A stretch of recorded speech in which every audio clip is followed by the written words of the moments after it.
নমস্কার, এক্সামেসের আরও একটি নতুন ভিডিওতে তোমাদের সবাইকে স্বাগত। Mock test number 5।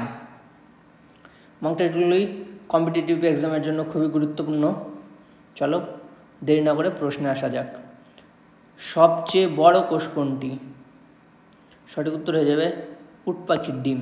যদি বলতো মানবদেহের সবথেকে বড় কোষ, তাহলে হয়ে যেত ডিম্বাণু। আর মানবদেহের সবথেকে ছোট কোষ কি? শুক্রাণু। আর এই স্নায়ু কোষ হচ্ছে দীর্ঘতম। আমরা এটা আগের ক্লাসেও দেখছিলাম। চলো পরের প্রশ্ন। মানুষের স্পাইনাল স্নায়ুর সংখ্যা কত? সঠিক উত্তর হয়ে যাবে অপশন ডি, 31 জোড়া। স্নায়ু কোষগুলি পেরিফেরাল স্নায়ুতন্ত্রের অংশ। স্পাইনাল স্নায়ুগুলি স্পাইনাল কর্ড বা মেরুদণ্ড থেকে বের হয়। চলো পরের প্রশ্ন দেখি। কোন ভিটামিন ভাইরাল ইনফেকশনের চিকিৎসার জন্য কার্যকরী? সঠিক উত্তর হয়ে যাবে অপশন এ, ভিটামিন সি। আর এই ভিটামিন সি কী করে? শ্বেত রক্ত কোষের কার্যকারিতা বাড়ায় আর অ্যান্টিবডিগুলির উপাদান বাড়ায়, যা ভাইরাস শনাক্তকরণ এবং নিরপেক্ষ করার জন্য অপরিহার্য। চলো পরের প্রশ্ন দেখি। নিচের কোন খাবারের মধ্যে সবচেয়ে বেশি প্রোটিন পাওয়া যায়? সঠিক উত্তর হয়ে যাবে অপশন এ, মাছ। মাছ হলো কম ফ্যাটযুক্ত উচ্চমানের প্রোটিন। আর কি? মাছে ওমেগা 3 ফ্যাটি অ্যাসিড থাকে এবং কিছু ভিটামিন যেমন ডি এবং B2 থাকে। ভিটামিন B2 এর রাসায়নিক নাম হচ্ছে রাইবোফ্লাভিন। মাছ ক্যালসিয়াম এবং ফসফরাস সমৃদ্ধ এবং খনিজের একটি দুর্দান্ত উৎস। কোন কোন খনিজ? লোহা, দস্তা, আয়োডিন, ম্যাগনেসিয়াম এবং পটাশিয়াম। চলো দেখে নেব পরের প্রশ্ন। 1950 সালে ভারতীয় সংবিধানে মূলত কয়টি মৌলিক অধিকার যুক্ত করা হয়েছিল? সঠিক উত্তর হয়ে যাবে অপশন সি, 7। এই 1978 সালে 44তম সংশোধনীর মাধ্যমে সম্পত্তির অধিকারকে সরিয়ে দেওয়া হয় মৌলিক অধিকার থেকে। এই যে বর্তমানে ভারতীয় সংবিধানে 6টি মৌলিক অধিকার রয়েছে। প্রাচীনকালে কোন শহরটির নাম অবন্তিকা ছিল?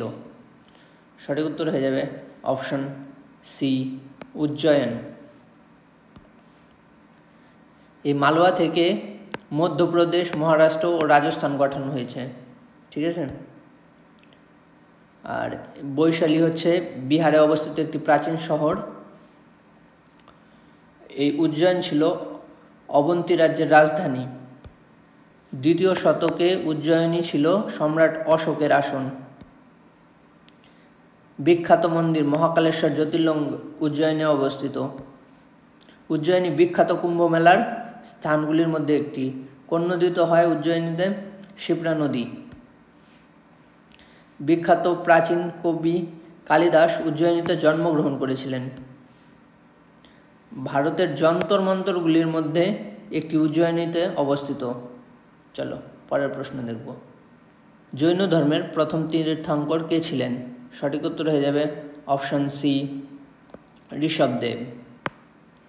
ঋষভদেব জৈন ধর্মের প্রতিষ্ঠাতা হিসেবে বিবেচিত হয়। আর সেকেন্ড নাম্বারকে অজিতনাথ ছিলেন 2য় জৈন তীর্থঙ্কর। এই মহাবীর ছিলেন হচ্ছে 24তম, পার্শ্বনাথ হচ্ছে 23তম এবং এই নেমিনাথ হচ্ছে 22তম। জৈন গ্রন্থ অনুসারে মোট 24 জন তীর্থঙ্কর ছিল। মহাবীর স্বামীকে জৈন ধর্মের প্রকৃত প্রতিষ্ঠাতা হিসেবে বিবেচনা করা হয়। ঋষভদেব এবং এই নেমিনাথের আলোচনা ঋগ্বেদে পাওয়া যায়। উত্তর পশ্চিম ভারতে শীতকালীন বৃষ্টিপাতের কারণ কি? সঠিক উত্তর হয়ে যাবে অপশন এ, ভূমধ্যসাগরীয় ঘূর্ণিঝড়। একে পশ্চিমী ঝঞ্ঝাও বলা হয়। এর উৎপত্তি কোথায়? ভূমধ্যসাগরের ওপর থেকে এক্সট্রা ট্রপিক্যাল ঘূর্ণিঝড় হিসেবে উৎপন্ন হয়। এই ঘূর্ণিঝড় ভূমধ্য সাগরে আর্দ্রতা অর্জন করে এবং পরবর্তীতে কৃষ্ণ সাগর এবং ক্যাসপিয়ান সাগরের ওপর দিয়ে পূর্ব দিকে অগ্রসর হয়। এই ঘূর্ণিঝড় ভারতে পৌঁছানোর আগে ইরান, ইরাক, আফগানিস্তান এবং পাকিস্তান জুড়ে ভ্রমণ করে। পশ্চিমী ঝঞ্ঝা দ্বারা প্রদত্ত বৃষ্টিপাত উত্তর পশ্চিম ভারতে ব্যাপকভাবে জন্মানো গমের মতো রবি ফসলের বৃদ্ধির উপকারী। আচ্ছা, তাহলে এই রবি ফসল কি কি?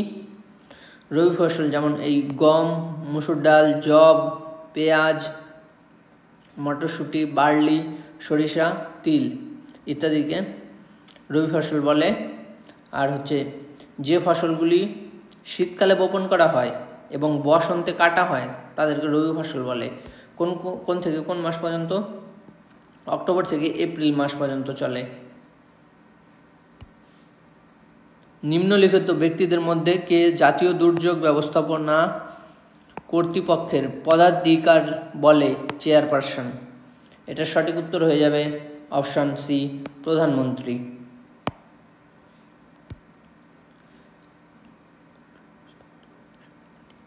জাতীয় দুর্যোগ ব্যবস্থাপনা সংস্থাটি দুর্যোগ ব্যবস্থা আইন 2005-এর অধীনে 27শে সেপ্টেম্বর 2006-এ গঠিত হয়েছিল। 10 নম্বর প্রশ্ন, মানুষের কাছে শ্রবণযোগ্য শব্দ তরঙ্গের কম্পাঙ্ক কত? সঠিক উত্তর হয়ে যাবে 20 হার্টজ থেকে 20 কিলো হার্টজ। সাদা পোশাক কালো পোশাকের তুলনায় ঠান্ডা থাকার কারণ? তাদের কাছে পৌঁছানো সমস্ত আলো শোষণ করলে তো বেশি গরম হতো। তাদের কাছে পৌঁছানো সমস্ত আলো প্রতিফলিত করে, হ্যাঁ, ওর জন্যই ঠান্ডা থাকে। আলোকে প্রবেশ করতে দেয় না, না, এটাও ভুল। সূর্যের আলোকে সম্পূর্ণরূপে ঠান্ডা করে, এটাও ভুল। তাহলে শুধু সঠিক উত্তর হয়ে যাবে অপশন বি। লাল রং সূর্যোদয় এবং সূর্যাস্তের সময় দেখা যাওয়ার কারণ কি? সঠিক উত্তর হয়ে যাবে অপশন এ, আলোর বিচ্ছুরণ বা স্ক্যাটারিং। এই লাল রঙই কেন দেখা যায়, অন্য কোনো রং কেন দেখা যায় না? কারণ লাল রং দৃশ্যমান বর্ণালীতে সমস্ত রঙের মধ্যে দীর্ঘতম তরঙ্গের ও সবচেয়ে কম বিচ্ছুরিত হয়। আর এই বিচ্ছুরণের ফলে কি দেখি আমরা আরেকটা রামধেনু।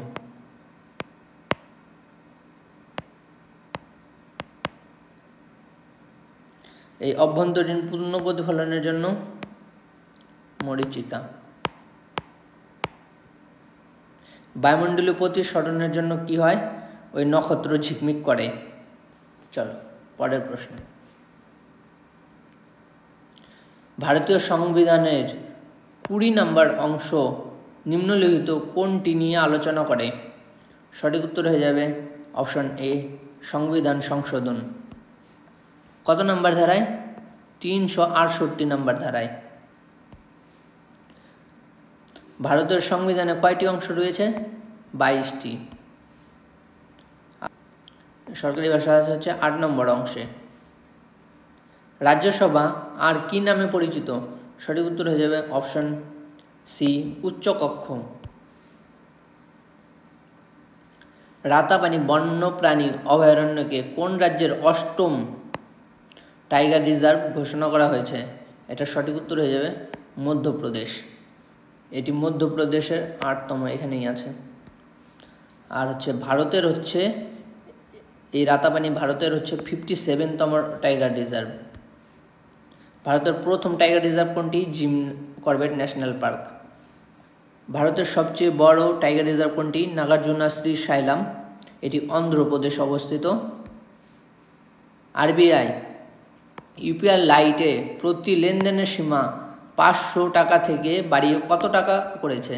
এটা সঠিক উত্তর হয়ে যাবে 1000 টাকা। চলো পরের প্রশ্ন দেখব। ম্যানগ্রোভ সম্পর্কিত নিম্নলিখিত বৈশিষ্ট্যগুলোর মধ্যে কোনটি সঠিক নয়? ঠিক আছে, তাহলে অপশনগুলো দেখে নেই। এরা লবণাক্ততা সহনশীল প্রজাতির সংখ্যা নিয়ে গঠিত এবং উপকূল বরাবর জন্মায়।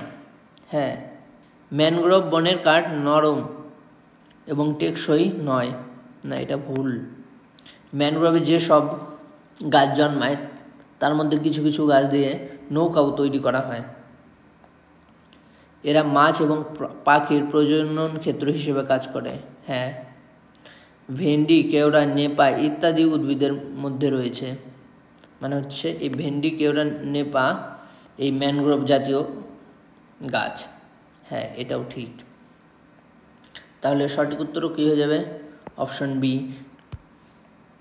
আচ্ছা, এই যে ভেন্ডি, এটা হচ্ছে পরশ পিপুল নামেও পরিচিত।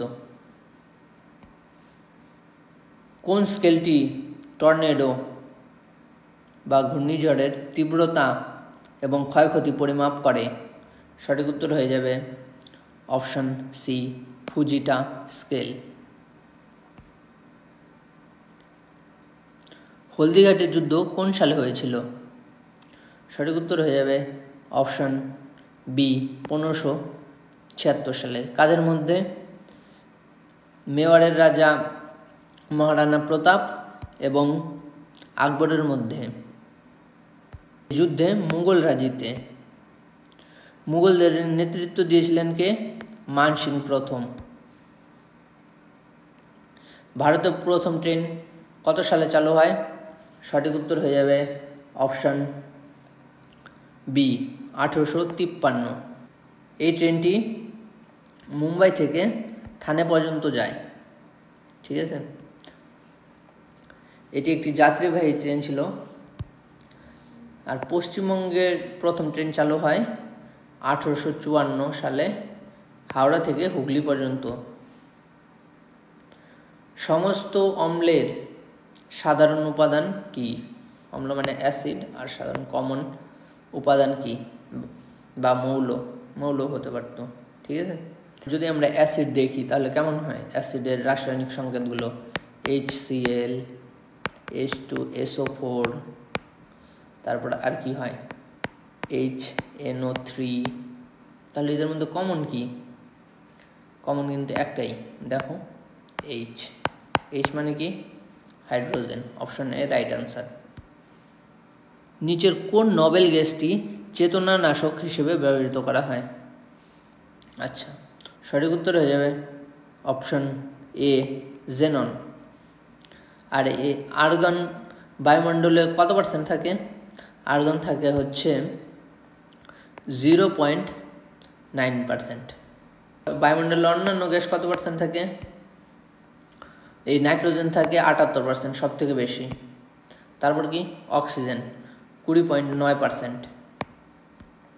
তারপর কার্বন ডাই অক্সাইড 0.04%। আর বাকি অন্যান্য গ্যাস থাকে 0.16%। নিচের কোনটি তেজস্ক্রিয় মৌল নয়? সঠিক উত্তর হয়ে যাবে অপশন সি, জিক্রোনিয়াম। তেজস্ক্রিয় মৌল কোনগুলো? যেগুলো আলফা, বিটা, গামা রশ্মি বিকিরণ করে। এই পিরিয়ডিক টেবিলে এইগুলো হচ্ছে এই তেজস্ক্রিয় মৌল। জনপ্রিয় নৃত্য লাহো ভারতের কোন রাজ্যের সাথে সম্পর্কিত? সঠিক উত্তর হয়ে যাবে অপশন এ, মেঘালয়। আগের প্রশ্ন আমরা কি দেখছিলাম? এই বিহার সম্পর্কিত। বিহারের হচ্ছে একটি উৎসব জাট জ্যোতিন। আগের মক টেস্টে আমরা এটা করেছিলাম। চলো পরের প্রশ্ন দেখব। ভারতের দারিদ্রতার মূল্যায়ন কোন সংস্থার দ্বারা করা হয়? সঠিক উত্তর হয়ে যাবে অপশন এ, নীতি আয়োগ টাস্ক ফোর্স। নিচের কোনটি প্রত্যক্ষ করের উদাহরণ? সঠিক উত্তর হয়ে যাবে অপশন এ, ব্যক্তিগত আয়কর বা ইনকাম ট্যাক্স। 14টি বাণিজ্যিক ব্যাংকের জাতীয়করণ হয়েছিল। সঠিক উত্তর হয়ে যাবে 1969 সালে। এটি প্রথমবার। প্রথমবার। চলো পরের প্রশ্ন দেখব। আন্দামান ও নিকোবর কোন হাইকোর্টের অধীনে আসে? সঠিক উত্তর হয়ে যাবে অপশন সি, কলকাতা। কলকাতা হাইকোর্টের 9তম সার্কিট ব্রাঞ্চ কোনটি? জলপাইগুড়ি। কবে এটি হয়? 6 ফেব্রুয়ারি 2019-এ। কলকাতা হাইকোর্ট ভারতের সবচেয়ে পুরনো হাইকোর্ট। বর্তমান ভারতে 25টি হাইকোর্ট বা উচ্চ আদালত আছে, যার মধ্যে 3টি একাধিক রাজ্যের উপর দায়িত্ব পালন করে।